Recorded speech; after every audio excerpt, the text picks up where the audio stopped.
The video was extremely compelling. And Chrissy Newton is a journalist and authority on space, science, and the unknown. So one of the first things we do is we look at video and photo. So we have cell phone video. When we did the video analysis, we determined that it wasn't faked or it wasn't manipulated in any way. And then we get into date, time, and location, and we have that. So we look at ADSB. It's a data site that we end up going where we can track different types of planes, drones, so we know where everything's going when it comes to flight patterns in the sky. So we did check that, and we didn't find anything. Wow. After reviewing ADSB, we do look at then different satellite patterns too. And we didn't find anything. Well, that's not surprising. It definitely wasn't a satellite. Way too low. But because of the orange color, it could potentially be the ISS. Jacques Vallée was one of the first scientists to ever bring in a multidimensional theory in context with the UFO topic.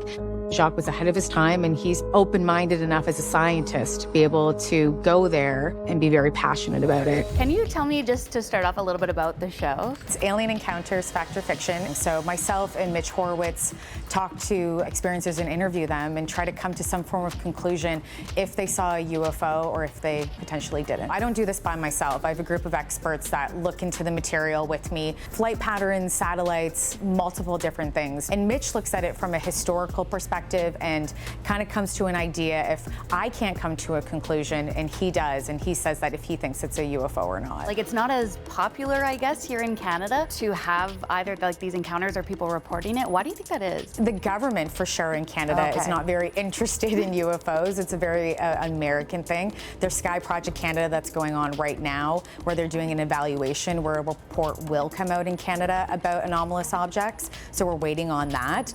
But that's kind of why I'm here, is to look at this from a data perspective and have people take it seriously. They also are talking about using AI to cross-reference that data. So if you're going to look into like really minute data, you need to have a very large data bank to be able to do that. So just having unclassified data is not going to give you those little AI tidbits that will be able to help us move forward and move the needle forward to find out what that 1% is that we don't know. So I think the next steps is that this person that will be actually be the director of research will now be finding out and hopefully looking at all that unclassified data potentially. But again, it probably won't be shared with NASA because they're a public-facing organization and agency. So I think that's something we have to be mindful. And for us and everybody else, you know, researching and talking about this topic, we have to ask more questions. So could you see it from the naked eye? No. Okay, so only through night vision, you can see that type of LiDAR laser because it's an ultraviolet. So that would explain why you couldn't see it visibly, but you could see it through the lens. Yeah. That makes sense. So Dave Mason says that he's 99% sure that it's a satellite LiDAR laser. One of the things that I wanted people to focus on, and I'm glad they did, was talking about the for-profit companies that are working with the government and being able to have them, you know, be looked at and scrutinized a little bit about their work and the funding that's going in towards them.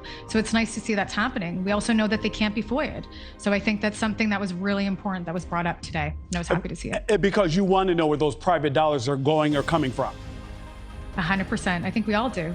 Yeah. So if this is indeed something coming from private industry, Chrissy, back to your point, it sounds like something we definitely need to know. 100% we need to know. Lou Elizondo has said before to the debrief, I've spoken to him, and he's told me that OSAP knew about this, knew about nuclear power plants, and anything like that had UAP attention towards it, and it's very scary. So we know that the government has known this. So now the conversation is, why are we not having this to a larger scale like we are now? But I think that's what we do next moving forward, because I do believe that, yeah, it is somewhat of a threat and it needs to be looked at.